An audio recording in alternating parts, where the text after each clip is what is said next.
Episode की starting में हम येजिंग की तरफ का सीन देखते हैं, जो कि अपनी पूरी टीम के साथ साथ ई लेवल की 20th गेट के अंदर एंटर करने वाला होता है और एकदम कॉन्फिडेंट होता है। वो चिल्लाता अपने सभी साथियों को बताता है कि वो जाकर अपनी पूरी मेहनत और लगन से लड़ने वाले हैं। जिस बात में सब जोर जोर से चिल्लाते खुश हो रहे थे कि यहाँ अंदर जाके वो तो तबाही मचा देंगे। और गेट को खोलने के बाद तायाचिंग चिंता करता कहता है, मैं उम्मीद करता हूँ कि बिग ब्रो येचिंग पूरी सही हालात में वापस आएंगे, जैसा कि वो हमेशा करते हैं।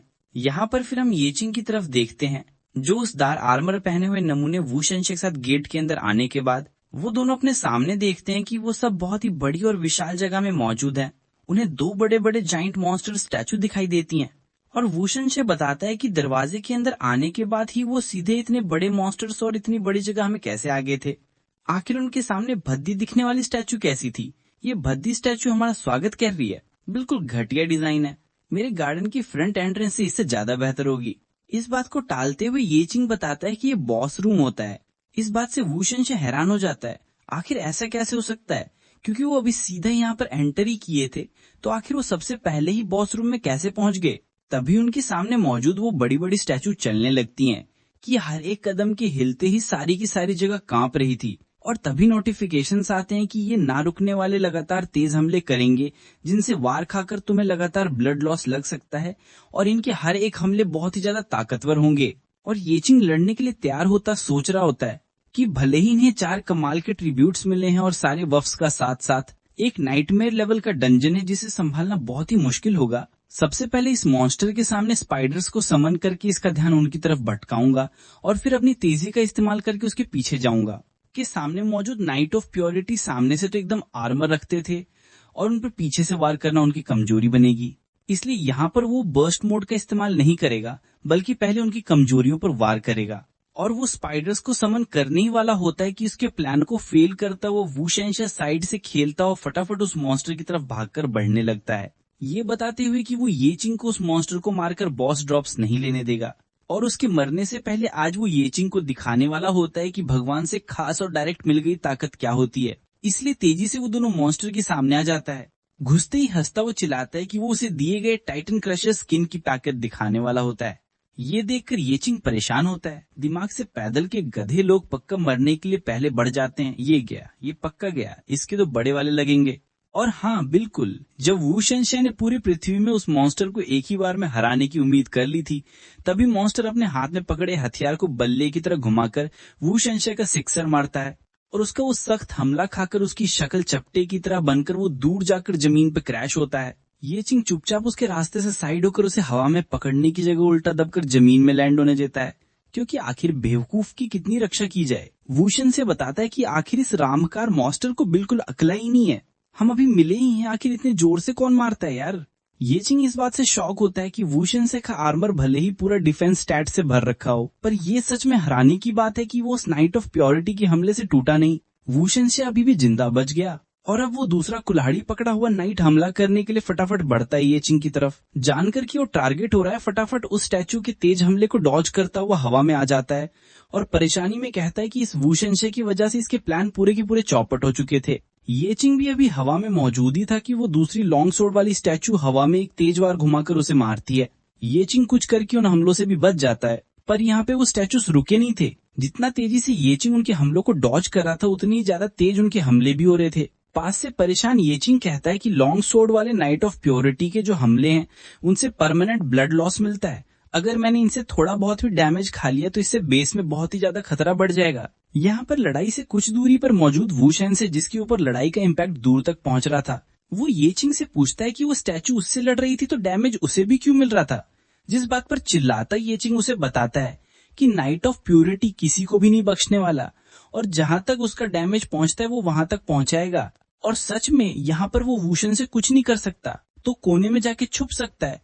जिस बात को अपनी बेइज्जती मानकर वो चिल्लाता है, मिनट, क्या तुमने मुझे अभी अभी एक बोझ कहा? देख, मैं बस पहले फिसल गया था, ठीक है, वरना मैं इससे कई गुना ज्यादा चीजें कर सकता हूँ। यहाँ पर ये लगातार बकवास कर रहा था और वो दोनों नाइट स्टैचू मिलकर येचिंग के ऊपर लगातार हमले कर रहे थे। और दूसरा कुल्हाड़ी पकड़े हुए नाइट ऑफ ब्लड, जिसके पास बहुत ही ताकतवर डिफेंस और डिस्ट्रक्टिव पावर थे, उसके हमले येचिंग की तरफ तेजी से बढ़ रहे थे।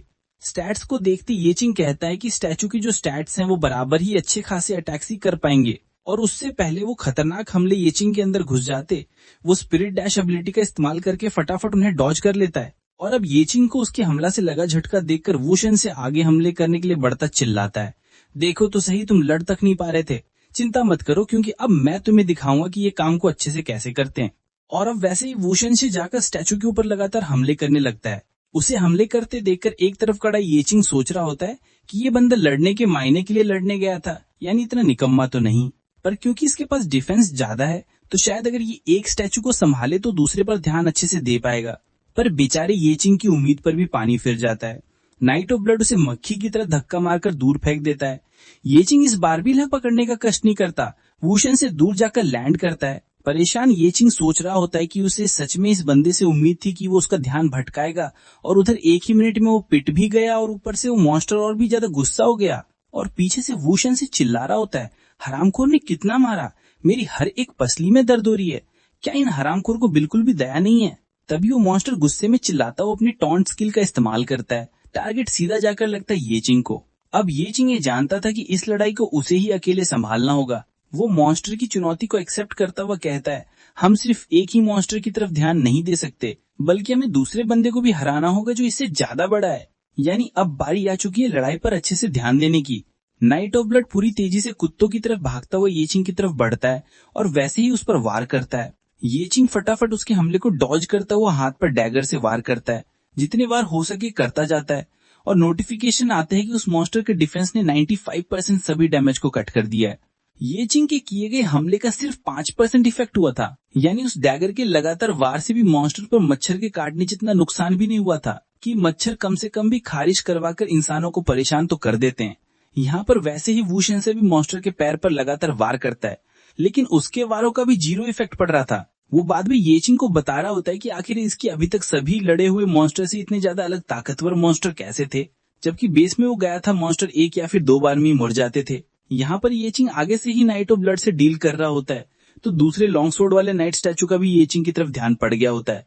वो भी उसकी तरफ हमला करने को बढ़ पड़ता है। येचिंग बार बार उनके हमलों से बचकर भाग रहा होता है। गुस्से में वुशन से पूछता है, क्या तुमने अपने सारे के सारे पॉइंट्स डिफेंस पे डाल दिए? आखिर तुम्हारे हमलों का कुछ भी असर क्यों नहीं हो रहा? मुझे समझ नहीं आता कि बिना ताकतवर हमलों के तुमने अपने लेवल कैसे बढ़ाए। इस बात पर वुशन से बताने वाला ही होता है कि उसने अपने सारे पॉइंट्स डिफेंस में डाल दिए थे। ये बात बताते बताते उसका ध्यान पूरा का पूरा येचिंग की तरफ चला जाता है। वो नोटिस नहीं करता है कि उसकी तरफ हमले आ रहे हैं, और जब येचिंग उसे उन हमलों से बचने के लिए कहता है तो वो घबराकर कूदता फिसलता हुआ फटाफट दुम दबाए कुत्तों की तरफ भागता है और किसी तरह जमीन पर लुढ़कते हुए उन हमलों से बच पाता है। इस बात पर येचिंग बोलता है, सच में गधा हो गया है, इतना हैवी आर्मर डालकर लड़ने की कोशिश कर रहे हो और बेशक उनके हमलों से तुम जल्दी नहीं बच पाओगे। इस बात पर वुशन से बताता है कि आज तक किसी ने उसे ये बात पहले नहीं बताई थी, क्योंकि वो तो नॉर्मली बस बाकियों का इंतजार करता था कि बाकी मॉन्स्टर्स को अधमरी हालात में छोड़ दे और वो उन्हें मारकर लेवल अप कर ले। क्योंकि वुशन से अभी कंपनी का बॉस बन चुका होता है, ताकतवर हंटर उसे पैसे देता है उसे बेस में ले जाकर लेवल अप करवाने के लिए, और क्योंकि उसे लड़ना नहीं है इसलिए उसने अपने सारे पॉइंट्स डिफेंस में डाले थे, क्योंकि उसे लगा कि जब तक वो बेस के अंदर जिंदा रहेगा क्या ही फर्क पड़ता है। और ये थी उसकी सड़ी सी कहानी। तभी नाइट ऑफ प्योरिटी फिर से अपनी लॉन्ग शॉट घुमाता हुआ वुशन से को मारने वाला होता है और अहम वक्त पर येचिंग उसे पकड़कर रास्ते से पीछे करता है। और क्योंकि बार बार वो उसके बीच में आ रहा था, येचिंग उसे बचाना पड़ रहा था। येचिंग गुस्से में चिल्लाता है कि ये बेस कोई मजे करने की जगह नहीं है, ये वो खतरनाक और भयंकर जगह है जहाँ पर तुम्हें अपना खून बहाकर लगाना पड़ता था, जीने के लिए अपनी हद पार करके कुछ भी कोशिश करनी पड़ती थी, क्योंकि अब इन स्टैचूज पर स्लैशेस काम नहीं कर रहे थे। येचिंग का प्लान होता है सबसे आम से मेथड का इस्तेमाल करने का, शारीरिक ताकत का। अगर अभी तक तेजी और तीखापन काम नहीं किया तो अब दबाकर ताकत काम आएगी। इसलिए हवा में कूदता वो सीधा स्लैश सोर्ड पकड़े स्टैचू की तरफ बढ़ता है, तेजी के साथ साथ अपने मुक्के को पूरा कसकर। येचिंग बताता है कि स्ट्रेंथ स्टार्ट का बूस्ट हद से ज्यादा डैमेज करने के लिए काफी होता है, और खासकर उन हाथों की ताकत से जिन्होंने जिंदगी जीने के लिए ना जाने कितनी लड़ाइयां लड़ी थी।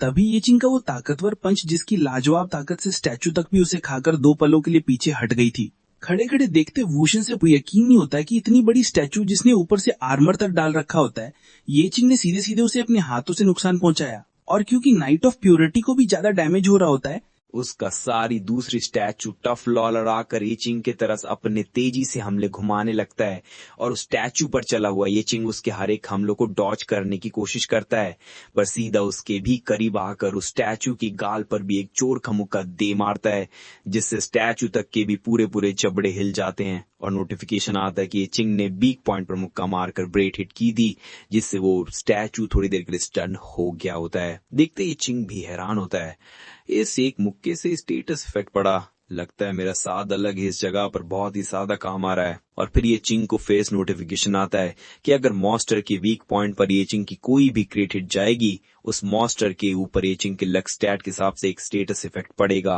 और येचिंग का लक तो वैसे भी काफी ज्यादा होता है। यहाँ नाइट ऑफ वेलर को मुक्का मारकर उसका ध्यान भटकाई हुआ होता है, उसके पीछे से दूसरी स्टैचू लॉन्ग स्पॉट पकड़ी येचिंग प्रिंसिपल पूरी तेज घुमाकर अपनी तलवार से तेज वार करती है। और हाँ, उसके ये खतरनाक वार को येचिंग टॉच नहीं कर पाता और पूरा बीच में से काटा जाता है। गोचो सा लग रहा होता है कि वो गोचो बन गया, जिसे देखकर घबराया हुआ बुशॉन चैन चिल्लाता है, इसकी माँ का गोचो साथ ही तो बीच में से काटा गया। उसे से लग रहा होता है कि गेम ओवर हो चुकी है और हवा में ही मौजूद येचिंग की वो आधी बॉडी हवा में ही बदल जाती है और वो एक्चुअल में येचिंग नहीं बल्कि ब्लड नाइट होता है।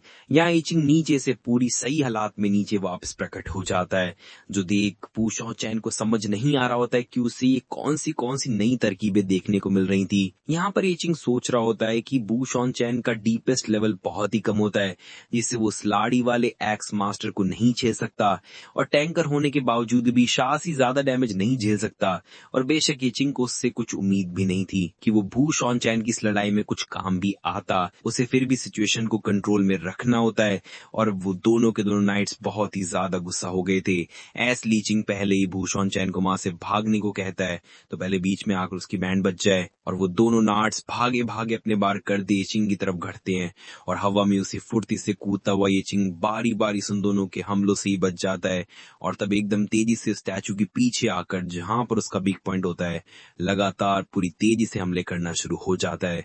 पर क्योंकि येचिंग का लग जाता है तो उसका वीक पॉइंट पर हर एक वार ग्रेड जा रहा होता है और एक स्टैचू को तो पूरा घाल करके गिरा देता है कि अब दूसरा नाइट ऑफ वेलर अपनी कुल्हाड़ी लेकर अपने साथी को छोड़कर येचिंग पर तेजी से वार करता है। बार बार अपने पैरों को ऊपर कर कर वो अपने पैरों को कटने से बचा लेता है और फेस जमीन पर पहुंचा ही होता है कि दोनों एक्स का साथ में इस्तेमाल करके नाइट एक काफी तेज और ताकतवर हमला साथ में करता है, ताकि अगर येचिंग एक से भी बचे तो दूसरा वाला तो लगे कम से कम। उससे पहले येचिंग उसका बैलेंस बिगाड़ने के लिए उसके पैर पर एक जोर का वार करता है। बाल बाल उसके हमलों से बचता है और उसके लड़ने की टेक्निक्स को देखता हुआ बुशॉन चैन भी सोच रहा होता है, ये बंदा सच में उस बड़े बंदे के हर एक वार से बच पाया और साथ ही साथ दोनों से लड़ता हुआ ये उन दोनों की वीक पॉइंट्स पर लगातार वार करते जा रहा है। आज तक जितना भी खतरनाक एक्सपर्ट देखा है, इसकी टेक्निक तो उन सभी से काफी गुना बादल है। यहाँ पर येचिंग ने नाइट ऑफ वेलर को भी जमीन में गिरा दिया होता है कि उसे आवाज लगाता हुआ बुशॉन चैन येचिंग से पूछता है कि येचिंग तो एक न्यूबी डंजन्स होता ना, आखिर फिर वो इतने खतरनाक तरीके से कैसे लड़ पा रहा होता है और ऊपर से इतनी सारी एडवांस टेक्निक के साथ साथ आखिर उसके पास इतनी सारी स्किल्स और ताकतें कैसी थी। जिस बात का जवाब देता हुआ वो बताता है, न्यू क्लास का फाइटर होने की वजह से मुझे एक नया बंदा कहा जा सकता है और इतने सालों का बेस्ट एवेंजर की एक्सपीरियंस के बाद और बार बार मॉन्स्टर से लड़कर अपनी लिमिट पर पहुंचने के बाद मेरे पास काफी सारा एक्सपीरियंस पहले से इकट्ठा हो रखा होता है, जिसके फायदे से मेरी स्किल्स और टेक्निक्स बाकियों से बेहतर हो पाई। आखिरकार मेरी आपकी फिजिकल ग्रोथ जो है वो यहाँ पर सिर्फ की सिर्फ मेरी पिछली मेहनतों की वजह से है। अरे वो साल जो मैंने स्कैवेंजर के तौर पर जिए हैं। जिस बात को कॉम्प्लिकेट समझता बुशॉन चैन पूछता है कि आखिर येचिंग इन बातों को इतना घुमा क्यों रहा होता है, क्योंकि उसे तो लगता होता है कि जितनी ताकत तुम्हारे पास सामान और असार होते हैं तुम उतनी ज्यादा काबिल और ताकतवर होते हो। जिस बात पर मना करता हुए येचिंग बताता है कि असार तो बस एक ऐसी चीज होती हैं जिन्हें तुम डेवलप करने के साथ साथ बदलते रहते हैं और इनका तुम्हारी ताकत के साथ कोई भी नाता नहीं होता। यहाँ पर येचिंग के पीछे वो दोनों नाइट स्टैचू वापस से उठ गए थे और तब इन दोनों नाइट पर नए बफ एक्टिवेट होते हैं।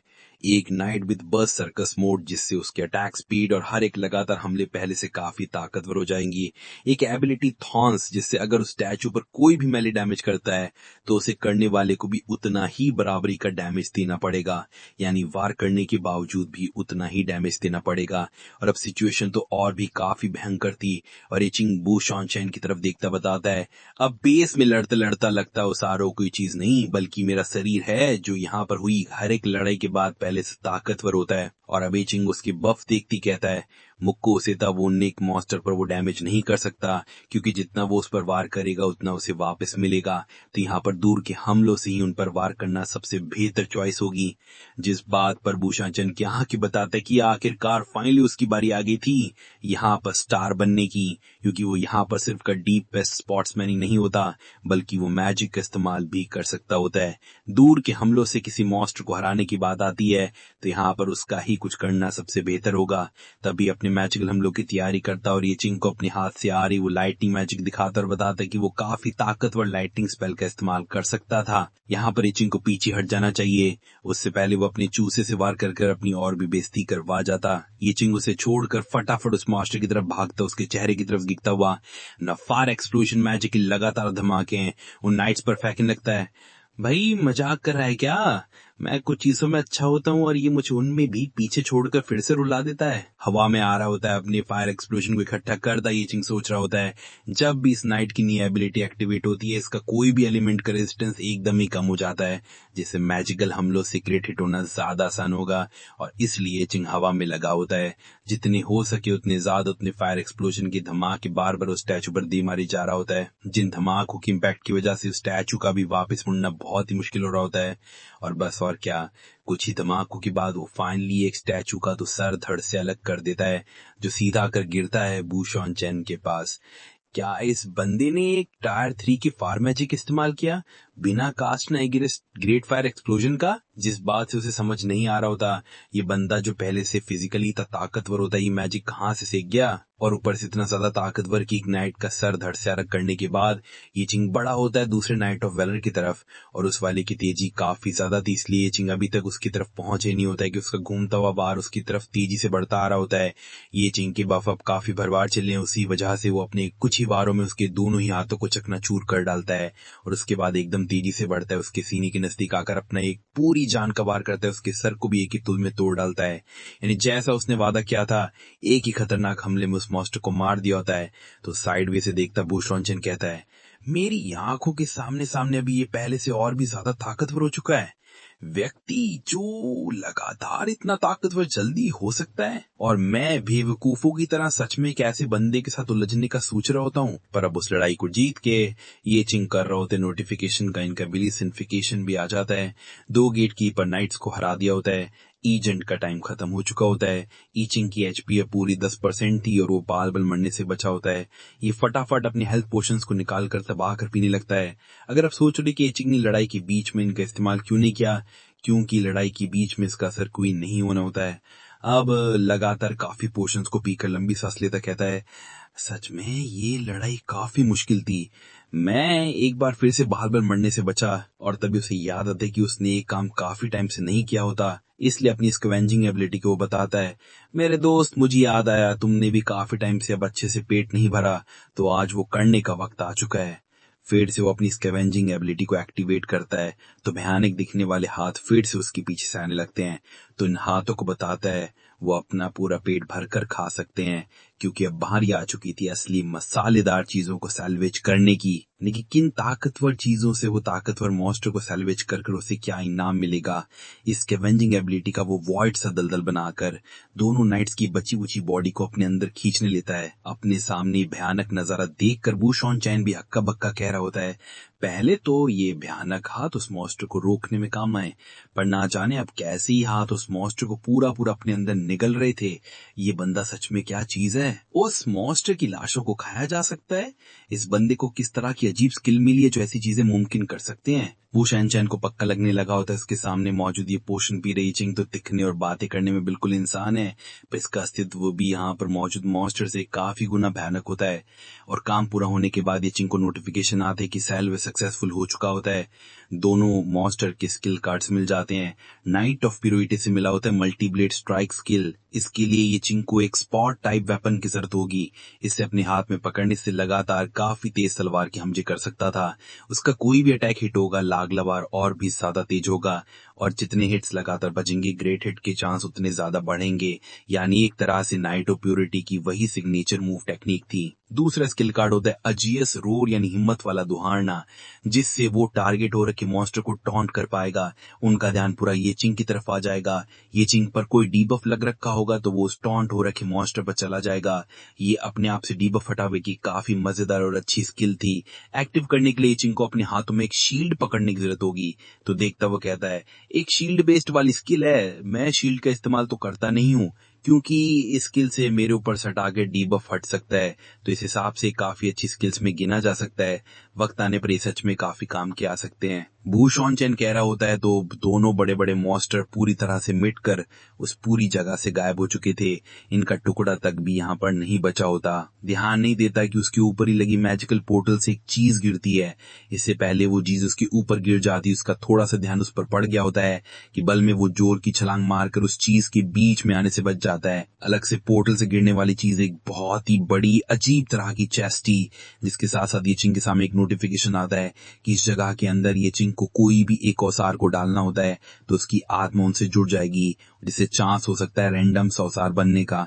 देख कर येचिंग को पता चल जाता है कि वही लेजेंडरी वेपन रिवर्थ इवेंट होता है। और इसी के साथ ये एपिसोड खत्म होता है। मिलते नेक्स्ट एपिसोड में और लाइक शेयर सब्सक्राइब करना मत भूलना। Bye bye.